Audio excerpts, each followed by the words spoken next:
오늘 새벽기도 함께 하시는 우리 성도님들 환영합니다. 우리 찬송가 288장으로 하나님 앞에 영광 돌려드리겠습니다. 288장입니다. 볼륨 좀 키워주세요.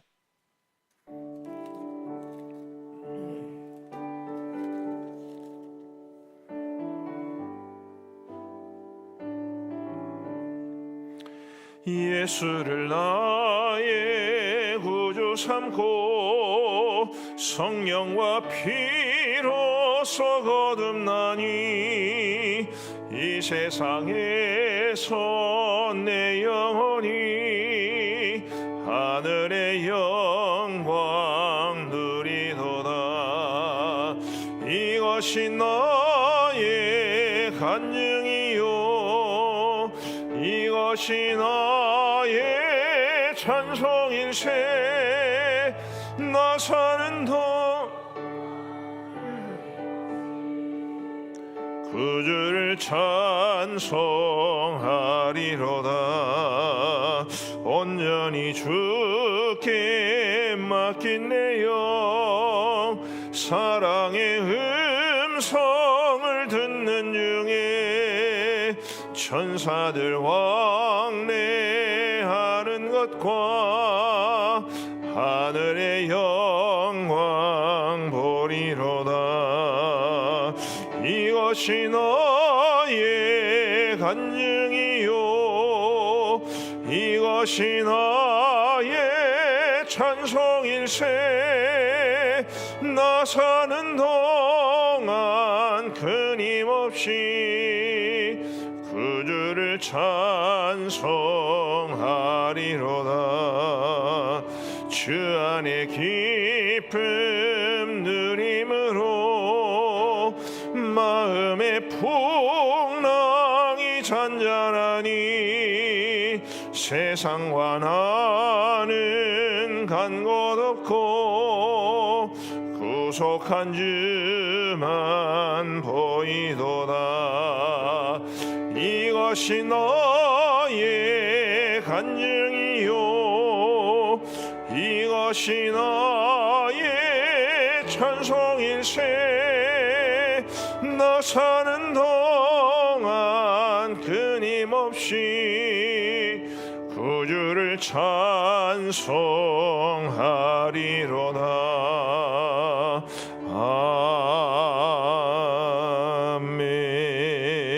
아멘. 하나님께서 오늘 우리에게 주시는 말씀은 갈라디아서 1장 말씀입니다. 갈라디아서 1장 11절부터 24절까지의 말씀을 우리 교독하시겠습니다. 갈라디아서 1장 11절부터 24절, 제가 먼저 11절을 읽겠습니다. 형제들아, 내가 너희에게 알게 하노니 내가 전한 복음은 사람의 뜻을 따라 된 것이 아니니라. 이는 내가 사람에게서 받은 것도 아니요 배운 것도 아니요 오직 예수 그리스도의 계시로 말미암은 것이라. 내가 이전에 유대교에 있을 때 행한 일을 너희가 들었거니와 하나님의 교회를 심히 박해하여 멸하고 내가 내 동족 중 여러 영갑자보다 유대교를 지나치게 믿어 내 조상의 전통에 대하여 더욱 열심히 있었으나 그러나 내 어머니의 태로부터 나를 택정하시고 그의 은혜로 나를 부르시니가 그의 아들을 이방에 전하기 위하여 그를 내 속에 나타내시기를 기뻐하셨을 때에 내가 곧 혈육과 의논하지 아니하고 또 나보다 먼저 사도된 자들을 만나려고 예루살렘으로 가지 아니하고 아라비아로 갔다가 다시 다메섹으로 돌아갔노라. 그 후 3년 만에 내가 게바를 방문하리고 예루살렘에 올라가서 그와 함께 15일을 머무는 동안 주의 형제 야고보 외에 다른 사도들을 보지 못하였노라. 보라, 내가 너희에게 쓰는 것은 하나님 앞에서 거짓말이 아니로다. 그 후에 내가 수리아와 길리기아 지방에 이르렀으나 그리스도 안에 있는 유대 교회들이 나를 얼굴로는 알지 못하고 다만 우리를 박해하던 자가 전에 멸하려던 그 믿음을 지금 전한다함을 듣고 나로 말미암아 하나님께 영광을 돌리니라. 아멘. 이 갈라디아서 말씀을 처음 시작하던 목요일에도 말씀을 드렸습니다마는 이 갈라디아서의 배경을 조금 더 설명을 드리는 것이 좋을 것 같습니다. 성경에 갈라디아 교회라는 교회는 나오지 않습니다. 갈라디아 지역에 있는 교회들을 가리킵니다. 사도 바울이 바나바와 함께 1차 전도 여행을 할 때 비시디아 안디옥이라든지 이고니온이라든지 루스드라, 더베 이런 지역들을 방문해서 복음을 전하고 교회를 세웠는데 바로 그 교회들이 갈라디아 지역에 있는 교회들이기 때문에 갈라디아 교회, 그들에게 보낸 편지가 바로 갈라디아서입니다. 사도 바울은 이 지역에 가장 먼저 복음을 전했기 때문에 굉장히 애착이 많았는지 두 번째 전도 여행 때도 그곳을 방문했고 세 번째 전도 여행 때도 그곳을 방문했습니다. 그런데 이 이방 지역에 세워진 이 교회들에게 예루살렘 교회에서 유대주의적 전통을 버리지 못했던 사람들을 보내어서 그들에게 믿음만으로 구원을 받지는 못한다. 이방인들이 구원을 받으려면 믿음과 함께 할례를 받아야 한다는 것을 가르쳤습니다.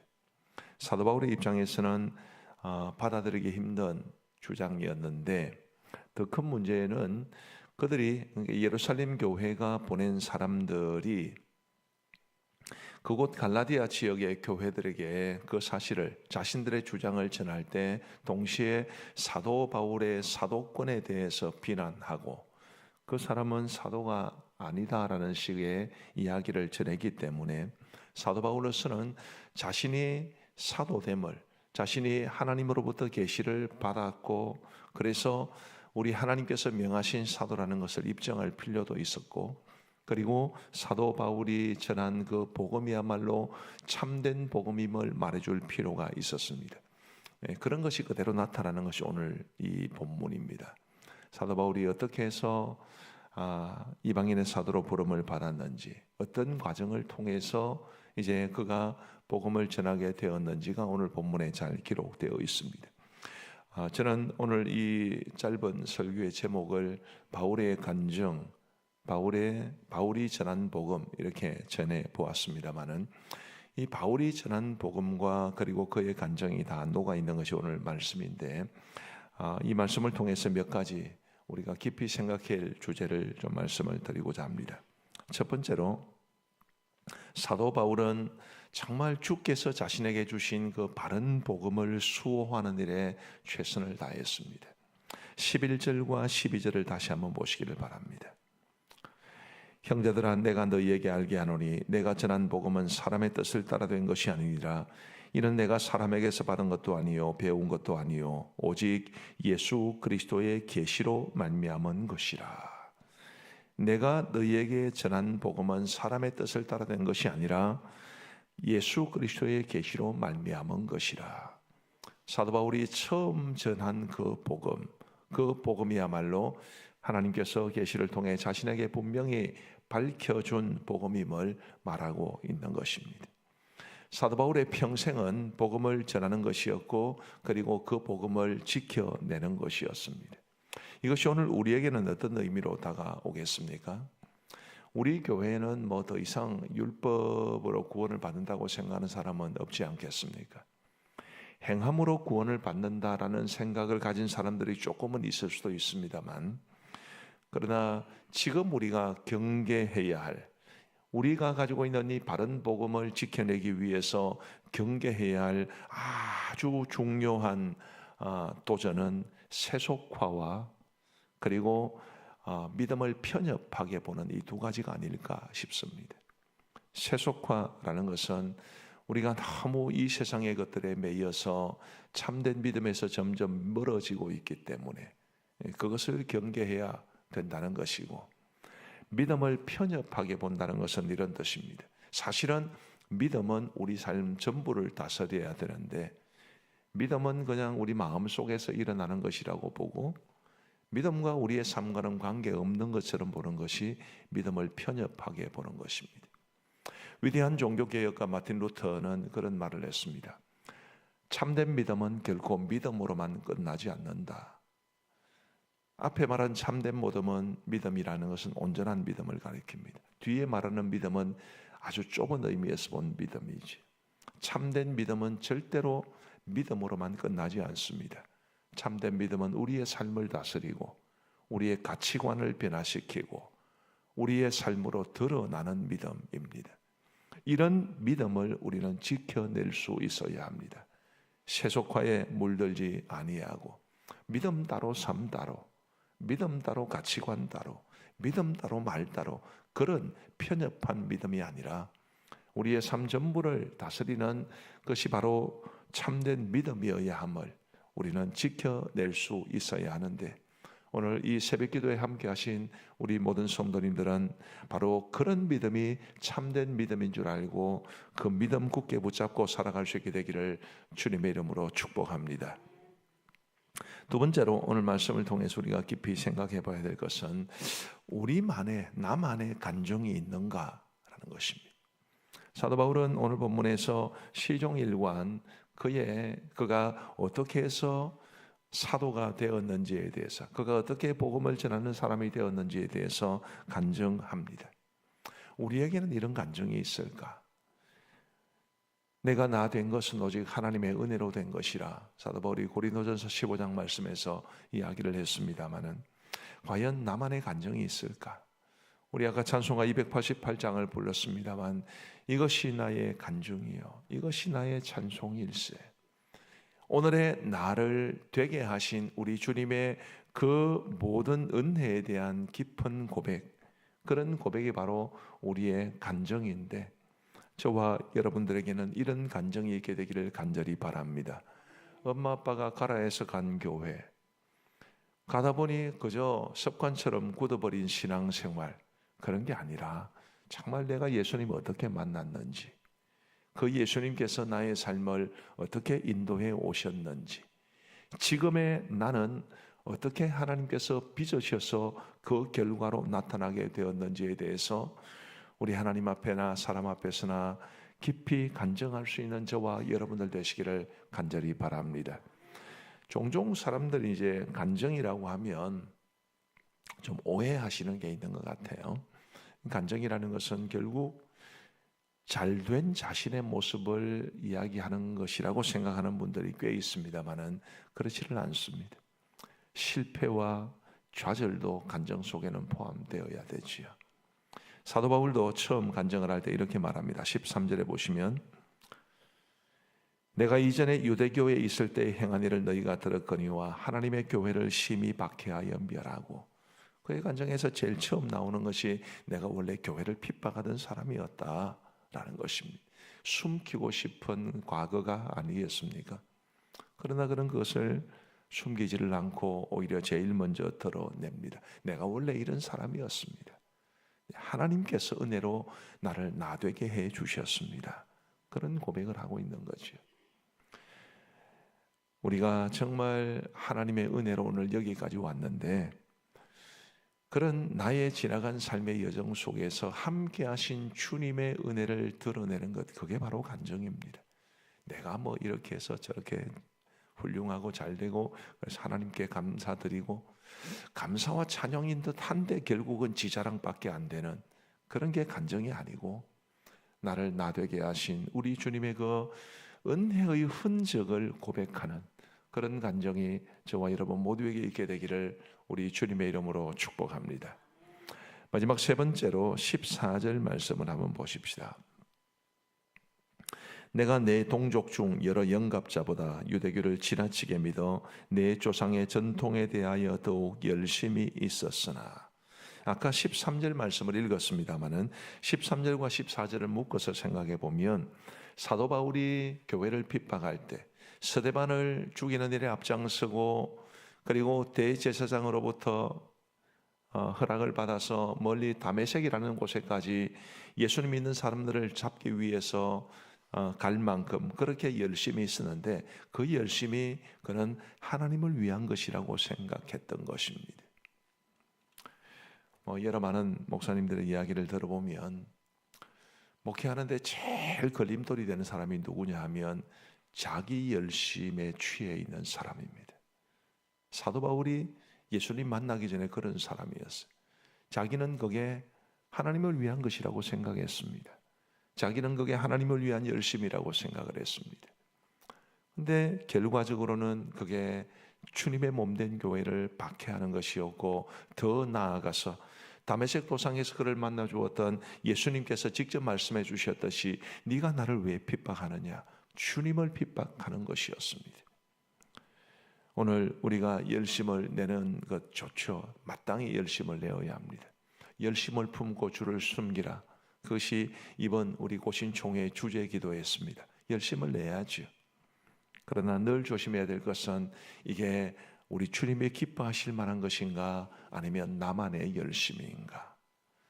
바울이 예수님을 만나기 전에 냈던 열심처럼 나는 나름대로 하나님을 위해서 열심을 낸다고 생각을 하는데, 하나님의 뜻과 관계없는 열심일 수도 있다는 것을 기억하면서 우리 하나님의 원하시는 열심, 우리 하나님의 원하시는 열정, 우리 하나님의 원하시는 헌신, 그것을 가지고 살아갈 수 있게 되기를 간절히 바랍니다.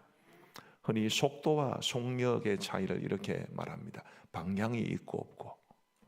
방향 없이 빠르기만 한 것은 아무런 도움이 되지 않습니다. 축구에서는 자책골이라는 게 있는데, 옛날에는 자살골이라고 한 것을 요즘 자책골이라고 합니다. 아무리 멋지게 골을 넣어도 너무 골대가 아니라 자기 골대에 골을 넣으면 그건 무슨 소용이 있겠습니까? 예수님 만나기 전에 바울이 바로 그런 자책골 넣는 사람이었습니다.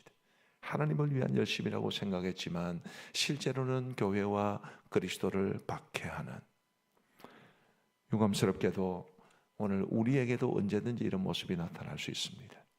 늘 하나님 앞에 겸허히 우리 자신을 돌아보고, 하나님께서 주위 사람들을 통해서도 얼마든지 하나님의 뜻을 보여줄 수 있다는 것을 인정하고, 내 생각이 최고라는 생각을 버리고 겸손하게 하나님의 뜻을 붙잡을 때, 우리가 바울이 사울이었을 때 이런 오류에 빠지지 않게 된다는 것을 기억하면서 하나님이 기뻐하시는 대로 열심을 품고 주를 섬길 수 있는 우리 모두가 되기를 우리 주님의 이름으로 축복합니다.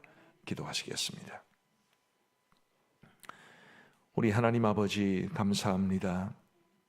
오늘 거룩한 주의 날을 허락하여 주시고, 이 하루의 가장 이른 시간을 새벽 제단 싸움으로 우리 주님 앞에 드릴 수 있도록 인도해 주신 것 감사합니다. 자비하신 아버지 하나님, 늘 우리의 삶이 하나님의 은혜로 가득한 삶이 되게 하시고, 우리의 삶을 주님 앞에 드릴 수 있는 복된 삶이 되게 하여 주옵소서. 아버지 하나님, 오늘 사도 바울의 고백을 통해서 그가 어떤 간정을 가지고 있었는지, 또 그가 전한 복음이 어떠한 것인지에 대해서 살펴볼 수 있게 하시니 감사합니다. 예수 그리스도의 계시로 말미암은 복음, 그 복음을 굳게 믿고 전하고 지켰던 사도 바울처럼 우리도 바른 믿음, 바른 복음 붙잡고 살아가게 하여 주옵소서.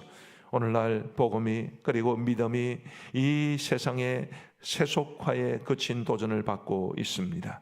아버지 하나님이 우리 가음정교회 성도들은 이 세상에 이런 이 세속화의 물결에 휩쓸리지 아니하도록 도와주시고, 언제나 바른 믿음 가지고 하나님 중심, 성경 중심, 교회 중심의 삶을 살아가게 하여 주옵소서. 이 믿음을 지켜내게 하여 주옵소서. 아버지 하나님이여, 믿음이 그저 우리 머릿속에나 우리의 입술로나 혹은 우리의 마음에만 머무르는 편협한 믿음이 되지 아니하도록 도와주시고, 우리의 삶 전부를 다스리는 온전한 믿음 되게 하여 주옵소서. 그 믿음을 지켜내는 것이 참으로 복음을 지켜내는 것임을 알고 하나님 앞에서 바른 믿음 가지고 살아갈 수 있는 우리 모두가 되게 하여 주옵소서. 아버지 하나님이여, 사도 바울은 자신이 그 모습이 된 것이 오직 하나님의 은혜로 된 것임을 고백하며 간정했습니다. 하나님, 우리에게도 우리 주님이 주신 은혜에 대한 간정이 있게 하여 주옵소서. 지나간 나의 삶이 내가 걸어온 삶이 아니라 하나님이 인도하신 삶이었노라고 고백하게 하여 주옵시고, 지금의 나도 앞으로의 나도 하나님께서 지켜주실 것을 믿음으로 고백하게 하여 주옵소서. 자비하신 아버지 하나님, 나만의 열심, 하나님의 뜻과는 관계없는 나만의 열심을 내지 않도록 도와주옵시고, 열심을 품고 주를 섬기되 그 열심이 우리 하나님의 뜻에 합당한 열심이 될 수 있도록 인도하여 주옵소서. 자비하신 아버지 하나님, 오늘 하나님이 주신 이 거룩한 주의 날을 우리 모두 기억하게 하시고 거룩하게 지키게 하시고 우리 하나님 앞에 나와 예배드리게 하여 주옵소서. 아버지 하나님, 우리의 삶에 우리 하나님과의 관계가 가장 중요한 것이 되게 하시고 예배가 우리의 삶의 최우선순위가 되게 하시고, 그럼으로써 우리 하나님의 기뻐하시는 아름다운 믿음의 삶을 온전히 살아낼 수 있는 우리 모두가 되게 하여 주옵소서. 자비로우신 아버지 하나님, 오늘도 온종일토록 우리 교회에서 드려지는 모든 예배, 이 새벽 예배로부터 저녁 예배 이르기까지, 우리 주일 학생들의 예배로부터 무지개 예배 이르기까지 우리의 모든 예배가 하나님의 영광이 될 수 있도록 인도하여 주옵소서. 아버지 하나님이 오늘 산부 예배 후에 이제 공동의회가 있습니다. 하나님께서 우리에게 맡기신 안건을 잘 믿음으로 처리할 수 있도록 인도하여 주옵시고, 모든 교육훈련 프로그램들, 그리고 오늘 저녁 예배 우리 육평원 주간 예배로 드리겠사오니 그 예배까지 우리 하나님 은혜 가운데 우리에게 풍성한 주의 복으로 다가오게 하여 주옵소서. 자비로우신 아버지 하나님, 이 땅에 많은 교회들이 참 많이 어렵습니다. 우리 하나님 도와주셔서 교회들마다 부흥하며 성장하게 하시고, 이를 위하여 교회들마다 바른 믿음 붙잡고 세워지게 하여 주옵소서. 강단마다 하나님께서 주신 은혜로운 말씀, 바른 복음에서 비롯되는 말씀이 선포될 수 있도록 도와주옵시고, 우리 성도들은 그 말씀을 붙잡고 믿음으로 살아갈 수 있도록 은혜를 베풀어 주옵소서. 우리 감정교회뿐만 아니라 이 창원 지역에 주께서 세우신 건전한 교회들과 우리 고신 총회 산하의 모든 교회들, 선교지의 교회들까지 다 하나님의 은혜 가운데 아름답게 성장할 수 있도록 은혜를 베풀어 주옵소서. 우리 사랑하는 원로 목사님을 비롯한 모든 파송 선교사님들, 협력 선교사님들, 우리 주님께서 지켜 보호하여 주시기를 간절히 원하옵고, 이제 우리가 개인적으로 기도하는 시간을 갖겠사오니 우리가 간절히 부르짖는 기도에 우리 주님 응답하여 주시기를 간절히 원하옵고, 예수님 이름으로 기도하옵나이다. 아멘. 이제 우리 개인적으로 기도하시겠습니다.